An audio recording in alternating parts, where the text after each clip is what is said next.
Movie start होती है और हम हमारी मेन कैरेक्टर नितिन को अपने स्कूल टीचर मिस्टर ब्रूनर के पास आता हुआ देखते हैं। उन्हें आकर कहते हैं कि मैं सुसाइड करने वाली हूँ। मुझे लगता है कि किसी एडल्ट को पता होना चाहिए, इसी वजह से मैं आपको बता रही हूँ। इस बात पर मिस्टर ब्रूनर कहते हैं कि मैं भी अपनी सुसाइड नोट ही लिख रहा था। मैं अपना जॉब, पूरी लाइफ, इस सबसे तंग आ गया हूँ और इन सारी चीजों में सिर्फ स्कूल ब्रेक यही एक चीज होती है जिससे मुझे अच्छा लगता है, और इसमें भी अब स्टूडेंट्स आकर मुझे डिस्टर्ब कर रहे हैं। इसी वजह से मैं सुसाइड नोट लिख रहा हूँ। नादिन को जरा भी सीरियसली नहीं लेते। वो फिर वहां से चली जाती है। नादिन हमें अपनी लाइफ स्टोरी बताती है। बचपन से उसे स्कूल वगैरह इन सब चीजों में कोई भी इंटरेस्ट नहीं था। इसके ऑपोजिट उसका ब्रदर, जिसका नाम था डेरियन, ये सारी चीजों में एक्सेल करता था। हर रोज स्कूल के लिए उसे गाड़ी से निकालने के लिए उसके पेरेंट्स को बहुत एफर्ट्स डालने पड़ते थे। उसे लगता था कि सिर्फ उसके फादर ही उसे समझते हैं। उसके फादर उसे बहुत ही अच्छी तरीके से हैंडल करते थे। स्कूल में उसका मूड बहुत ही खराब रहता था, पर एक दिन उसे क्रिस्टा नाम की एक लड़की आकर मिली। उसने उसे एक बग दिया और कहा कि क्या तुम इसकी मेरे साथ मॉम बनोगी।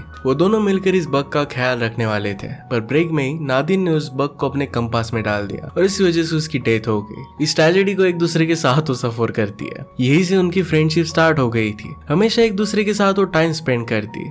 कभी कभी क्रिस्टा का घर का माहौल अच्छा नहीं होता था तो एक दूसरे को सपोर्ट करती थी। ऐसे ही अब वो टीनेजर बन गई। नादिन के फेस पर पिंपल्स आ रहे थे और इस वजह से वो बहुत ही ज्यादा अपसेट हो गई थी। पैरेलल में उसका ब्रदर डेरियन बहुत ही हैंडसम बन चुका था। उसे अपसेट लग रहा था तो नादिन के फादर उसे चीज बर्गर लेने के लिए लेकर जाते हैं। वो कहते हैं कि तुम्हारी लाइफ में सब कुछ अच्छा है, मैं तुमसे प्यार करता हूँ, हर कोई तुमसे प्यार करता है और अब तुम्हें चीज बर्गर्स मिलने वाले हैं। इसके बाद वो गाना गाते गाते कार से जा रहे थे, पर तभी उनका एक्सीडेंट हो जाता है। नादिन के फादर की डेथ हो गई थी। अब इसके बाद से 4 साल गुजर चुके हैं। फादर के जाने के बाद 4 सालों में उन्होंने हील करने की बहुत ट्राई की है। नादिन ने हंसना छोड़ दिया था। आज के दिन क्रिस्टा के साथ फर्स्ट टाइम वो बहुत ही खुल कर हंसती है। नादिन को स्कूल के एक लड़के, जिसका नाम था निक, उस पर एक बहुत बड़ा क्रश था। वो उससे बड़ा था और इसी वजह से उससे वो बात नहीं करता था। उसे हम मिस्टर ब्रूनर के क्लास में आता हुआ देखते हैं। उनसे वो कहते कि कल आपने जो चैप्टर सिखाया था उसमें आपने टीचिंग में एक गलती कर दी थी। वो नादिन से कहते हैं कि जब तुम लेक्चर में बैठी हुई थी तो क्या तब तुमने सोचा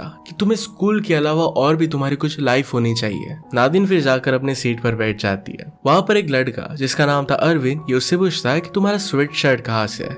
उसे बहुत पसंद आया था। नादिन उसके बारे में सोच रही थी और क्रिस्टा को भी स्कूल की बात बताती है। उसे उतना ज्यादा पसंद नहीं आया था। घर पर उसकी मदर एक वीकेंड के लिए रेडी हो रही थी। मदर ने फिर से डेटिंग स्टार्ट की थी। एक डेंटिस्ट के साथ एक वीकेंड के लिए आज वो जा रही थी। अब 2 दिन के लिए वो घर पर नहीं रहेगी तो नादिन को जो करना होगा वो कर सकती है। वो फिर डायरन को कॉल लगाती है और कहती है कि पूरा हाउस अब मेरा है, मुझे जो चाहिए आज वो मैं करने वाली हूँ। नादिन और क्रिस्टा दोनों मिलकर फिर बहुत एंजॉय करते हैं। नादिन बहुत ज्यादा ड्रंक हो चुकी थी। नाद में डेरियन अपने फ्रेंड्स को मिलकर पूल में एंजॉय कर रहा था। ड्रिंकिंग की वजह से नादिन की हालत खराब हो गई तो क्रिस्टा उसे सपोर्ट देती है। नादिन वही बाथरूम में सो जाती है। क्रिस्टा जैसे ही नीचे आई तो वहां पर डेरियन क्लीनिंग कर रहा था। उनकी पार्टी की वजह से घर जरा मैसी हो गया था तो क्रिस्टा भी उसे हेल्प करती है। सुबह नादिन उठी और जैसे वो डेरियन के रूम में गई तो उसने देखा कि क्रिस्टा और डेरियन ये दोनों एक दूसरे के साथ इंटीमेट हो रहे हैं। इस बात से वो बहुत ज्यादा डिस्टर्ब हो जाती है। क्रिस्टा ने नादिन से सॉरी कहा। वो कहती कि मुझे समझ में नहीं आया कि ये सब हुआ कैसे।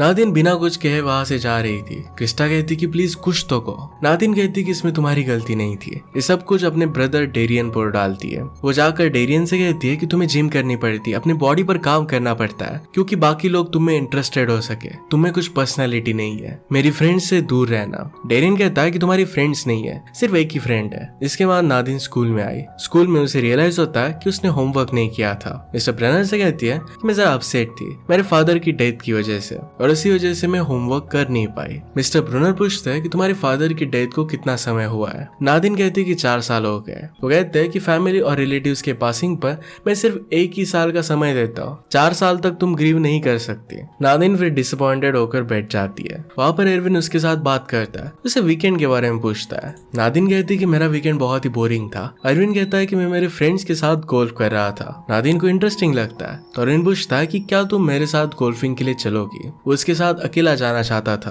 पर नादिन कहती है कि हमें ग्रुप में जाना चाहिए। इसके बाद स्कूल में डेरियन और क्रिस्टा दोनों फिर से मिलते हैं। डेरियन ने से कहा कि कल रात तुम्हारे साथ स्पेंड कर मुझे बहुत अच्छा लगा। क्रिस्टा भी यही बात कहती है। वो दोनों फिर से मिलने का प्लान बनाते हैं। स्कूल के बाद नादिन और क्रिस्टा मिलते हैं और क्रिस्टा नादिन को सारी सिचुएशन एक्सप्लेन करने का ट्राई करती है। नादिन बहुत ही ज्यादा अपसेट थी। नादिन कहती कि तुम्हें मेरे ब्रदर के साथ ऐसा करना ही नहीं चाहिए था। वो क्रिस्टा को कुछ भी बोलने नहीं दे रही थी। क्रिस्टा कहती कि इससे हमारी फ्रेंडशिप में कुछ भी फर्क नहीं पड़ेगा। मैं और डेरियन पार्टी में जा रहे हैं, तुम भी फ्राइडे को हमारे साथ चल सकती हो।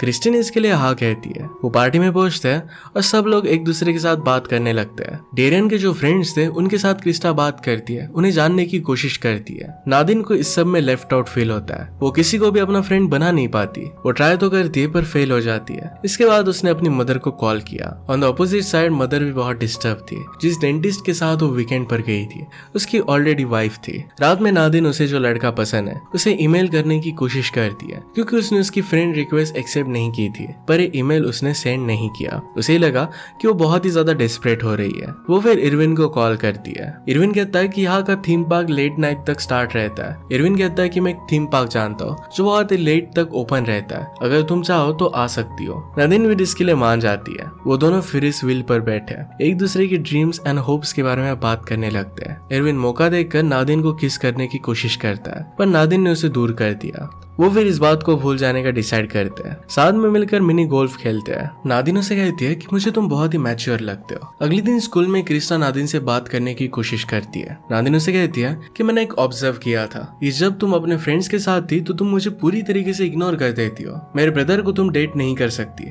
तुम्हें हम दोनों के बीच में किसी को चूज करना पड़ेगा। क्रिस्टा ये चीज करना नहीं चाहती थी और इसी वजह से उसे वही छोड़कर चली जाती है। घर आकर अपने ब्रदर से नादिन बात करती है। कहती कि जब फादर की डेथ हो गई थी तो तुम बहुत ही सैड रहते थे। एक रात मैंने तुम्हें देखा तो पूरी रात तुम रो रहे थे। तुम्हारी पिलो पूरी तरीके से गीली हो गई थी। मैंने फिर अपने पिलो से उसे एक्सचेंज कर दिया था। मैं तुम्हारा बहुत ही केयर करती थी और तुम मेरे साथ ऐसा कैसे कर सकते हो। टेरियन कहता है कि तुम बहुत ही सेल्फिश हो। इस तरीके से फादर को इन सारी चीजों में तुम्हें नहीं लाना चाहिए था। वो दोनों एक दूसरे के साथ झगड़ने लग गए और उनकी मदर को आकर उन्हें छुड़ाना पड़ता है। मदर डेरियन को ही डांट रही थी। डेरियन कहता है कि आप हर बार मुझे ही क्यों बताती हो। मदर कहती कि तुम ही सिर्फ मेरी सुनते हो। नादिन फिर उसे जो लड़का पसंद था, वो जहाँ पर काम करता था वहां पर वो पहुंच जाती है। उससे वो बात करने की कोशिश करती है। उसे जो चीज नहीं चाहिए थी वो भी वो मांग रही थी और फिर खुद ही एडमिट कर लेती है कि वो सिर्फ उसे मिलने के लिए आई थी। निक उसके बारे में जान लेता है और फिर उसे इग्नोर कर वहां से वो चला गया। अगले दिन नदीन की मदर उससे कहती है कि हर रोज मैं तुम्हें स्कूल पर नहीं छोड़ सकती। तुम्हारे और क्रिस्टा के बीच में जो भी चल रहा है उसे सॉर्ट आउट कर लो।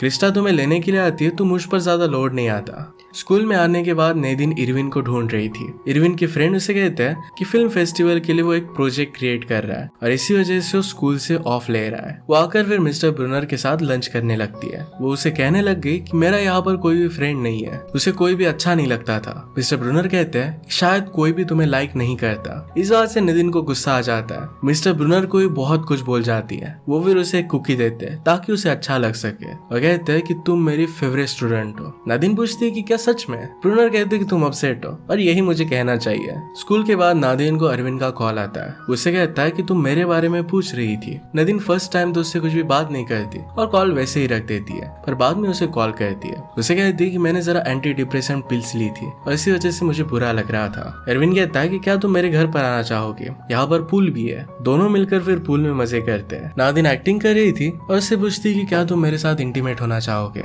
और इसके बाद वो हंसने लग गए। एरविन को सीरियस लगा था और इसी वजह से वो जरा अपसेट हो जाता है। उसे कहता है कि तुम्हें इस तरीके की बातें अपने फ्रेंड से नहीं करनी चाहिए। नादिन फिर उसे सॉरी कहती है। इसके बाद वो एक दूसरे के साथ हैंग आउट करते हैं। अरविन एक्चुअल में बहुत ही अच्छी ड्राइंग करता था। अपने ड्राइंग के प्रोजेक्ट से वो फिल्म बनाने वाला था। उसके पेरेंट्स 3 मंथ्स के लिए घर पर नहीं थे, पर फिर भी वो कुछ पार्टी वगैरह नहीं करता। अपने गोल्स पर वो फोकस्ड है। वो दोनों एक दूसरे के साथ बहुत अच्छा टाइम स्पेंड करते हैं। अगले दिन नादिन को स्कूल पर छोड़ने के लिए उसकी मदर आई। गाड़ी से निकलने के बाद नादिन क्रिस्टा को देखती है। उसे स्कूल में नहीं जाना था। मदर के पास उसे कार से निकालने के लिए टाइम नहीं था, तो अपसेट होकर कहती है कि तुम मेरे साथ काम पर आ रही हो। वहीं पर बैठे बैठे नादिन बोर हो जाती है। अपनी मदर को तंग करने लग गई। मदर नादिन से कहती है कि जिस तरीके से तुम बड़ी हो रही हो, इस बात से तुम्हारे फादर बहुत ज्यादा डिसअपॉइंटेड होते हैं। नादिन इस बात से गुस्सा होकर अपने मॉम की कार लेकर वहां से भाग जाती है। वो डायरेक्टली निक को मैसेज कर देती है कि तुम मुझे बहुत अच्छे लगते हो। उसके साथ इंटीमेट होने के बारे में उसने वहां पर लिखा हुआ था। इस मैसेज को सेंड नहीं करने वाली थी, पर गलती से सेंड हो जाता है। तुरंत बाद इस डिसीजन को रिग्रेट करने लग जाती है। वो डायरेक्टली मिस्टर ब्रूनर के पास आती है तो उनसे कहती है कि क्या आप कुछ नहीं कर सकते, उसका फोन वगैरह ले लो। वो चाहती थी कि वो मैसेज ना पढ़े। वो बहुत ज्यादा टेंस हो जाती है। मिस्टर ब्रूनर उसे कहते हैं कि सब कुछ ठीक हो जाएगा। उसे उन्होंने पैसे दिए और कहते हैं कि जाकर आइसक्रीम वगैरह खाकर आओ। नादिन को उसकी मदर का कॉल आता है पर इसे वो इग्नोर कर देती है। थोड़ी देर में नादिन को निक का मैसेज आ जाता है। वो कहता है कि मैसेज बहुत ही क्यूट था, अगर तुम रात में हैंग आउट करना चाहती हो तो आ सकती हो। ये मैसेज देखकर नादिन बहुत ही खुश हो जाती है। घर पर आकर वो अच्छे से रेडी हो जाती है, पर इस सब में उसने अपनी रूम का मेस कर दिया था। जब फ्रस्ट्रेटेड होकर उसकी मदर घर पर आई तो देखती है कि नादिन का रूम पूरी तरीके से तहस नहस है। इस बात से वो बहुत ज्यादा गुस्सा हो जाती है। आज रात डेरियन और क्रिस्टा अपने फ्रेंड्स के साथ पार्टी कर रहे थे। तभी डेरियन को उसकी मदर का कॉल आता है। नादिन के साथ जो भी हुआ था ये सब कुछ मदर उसे बताती है। मदर को सहारा देने के लिए डेरियन वहां से घर पर आ गया। क्रिस्टा भी उसे सपोर्ट करने के लिए वो भी घर पर आ गए। पैरेलल में नादिन और निक ये दोनों डेट पर जाते हैं। घर पर मदर बहुत डिस्टर्ब थी। डेरियन उन्हें संभालने की कोशिश करता है। डेरियन कहता है कि आप हमेशा मुझे ही क्यों कॉल करती हो। मदर को अपनी गलती रियलाइज हुई। वो कहती है कि मेरा तुम्हारे सिवा कोई और है नहीं। नादिन और निक फिर दोनों एक जगह पर जाते हैं। वहां पर निक उसे किस करने लगता है। वो डायरेक्टली उसके साथ इंटीमेट होने लग गया, पर नादिन उसे मना करती है। इस बात से निक बहुत ज्यादा गुस्सा हो जाता है। वो कहता है कि तुमने ही मुझे मैसेज किया था। नादिन को बहुत बुरा लगा और वहां से वो निकल जाती है। वो उसे लाइक करती थी और मैसेज गलती से चला गया था। उसे भी लगा था कि शायद निक भी उसे लाइक करता है। इसके बाद वो मिस्टर ब्रूनर को कॉल करती है। वो उसे अपने घर लेकर आते हैं। घर पर नादिन ने देखा कि मिस्टर ब्रूनर की एक बहुत ही ब्यूटीफुल सी फैमिली है। नादिन ने कभी भी उन्हें अच्छी फैमिली के साथ इमेजिन नहीं किया था। थोड़ी देर में वहां पर डेरियन आ जाता है। वो नादिन से कहता है कि प्लीज कार में बैठ जाओ। वहां पर क्रिस्टा भी थी और इसी वजह से नादिन उसे मना करती है। और डेरियन भी इस बात से गुस्सा हो गया। नादिन उसे कह रही थी कि तुम्हारे लिए सब कुछ ईजी है, तुम्हारी लाइफ ईजी है। डेरियन उसे समझाता है कि ऐसा कुछ भी नहीं है। वो जिस कॉलेज में जाना चाहता है वहां पर नहीं जा सकता, क्योंकि उसे घर के पास रहना पड़ेगा, क्योंकि उसे पता नहीं कि नादिन अपनी मदर का ख्याल रखेगी भी या नहीं। वो क्रिस्टा से प्यार करता है, पर नादिन इस बात से बहुत ज्यादा हर्ट हो रही है। ये बात उसे अंदर ही अंदर खाए जाती है। डेरियन ने फिर मिस्टर ब्रूनर से कहा कि बाद में इसे घर पर छोड़ देना, और वो वहां से चला जाता है। थोड़ी देर में मिस्टर ब्रूनर उसे घर पर छोड़ देते हैं। घर पर आने के बाद वो डेरियन से बात करती है। वो कहती है कि मैं हमेशा मेरे ही बारे में सोच रही थी। डेरियन पर क्या गुजर रही है इसके बारे में उसे पता नहीं था। वो जिस भी तरीके से बिहेव कर रही थी इसलिए उसे सॉरी कहती है। डेरियन उसे माफ कर देता है और उसे हक कर लेता है। अगली सुबह क्रिस्टा भी वहां पर ही थी। नादिन का मूड अच्छा था और उसे वो गुड मॉर्निंग कहती है। नादिन कभी भी इतनी जल्दी उठती नहीं थी। आज अरविंद की मूवी बाकी लोगों के सामने डिस्प्ले होने वाली थी और इसी वजह से उसने नादिन को भी बुलाया था। नादिन उसके लिए जल्दी उठकर वहां पर पहुंच जाती है। मदर उठी तो नादिन के लिए वरीड थी कि वो कहाँ पर है। नादिन उसे मैसेज कर देती है कि वो सेफ है। अब इसके बाद अरविंद की मूवी डिस्प्ले की जाती है। इसमें एक लड़का एक लड़की को बहुत प्यार करता है, पर वो लड़की हमेशा उसे इग्नोर करती है। उसके बाद उस लड़की को मॉन्स्टर से बचाता है। बचाने के बाद वो लड़की फिर से उसके पास आई, पर फिर वो उसे एक्सेप्ट नहीं करता। वो उससे मूव ऑन हो चुका था। नादिन समझ गई थी कि इरविन को जिस तरीके से वो इग्नोर कर रही थी ये ठीक नहीं था। वो अरविंद से बात करती है और कहती है कि अब मैं फिर से तुम्हें इग्नोर नहीं करने वाली। अरविंद के फ्रेंड्स वहां पर आते हैं और सब लोगों से वो बात कर रहा था, पर उनके ग्रुप में वो नादिन को भी सब लोगों से इंट्रोड्यूस करवाता है। नादिन सब लोगों में शामिल होकर बहुत ही खुश थी। उसे अपने इश्यूज की रिस्पॉन्सिबिलिटी खुद लेनी थी और अब वो सीख चुकी थी। सेल्फिश ना बनकर सब लोगों को रिस्पेक्ट दे रही थी। इसी लर्निंग के साथ ये मूवी एंड हो जाती है। अगर आपको एक्सप्लेनेशन अच्छा लगता है तो प्लीज इसे लाइक और कमेंट जरूर कर दीजिएगा। मैं बहुत सारी मूवीज लेकर आता रहता हूँ, तो प्लीज चैनल को सब्सक्राइब कर दीजिए और बेल नोटिफिकेशन आइकन दबाना मत भूलिएगा। हम फिर से मिलेंगे और एक नए मूवी के साथ। तब तक के लिए थैंक यू और आप अपने आप का ख्याल रखिए।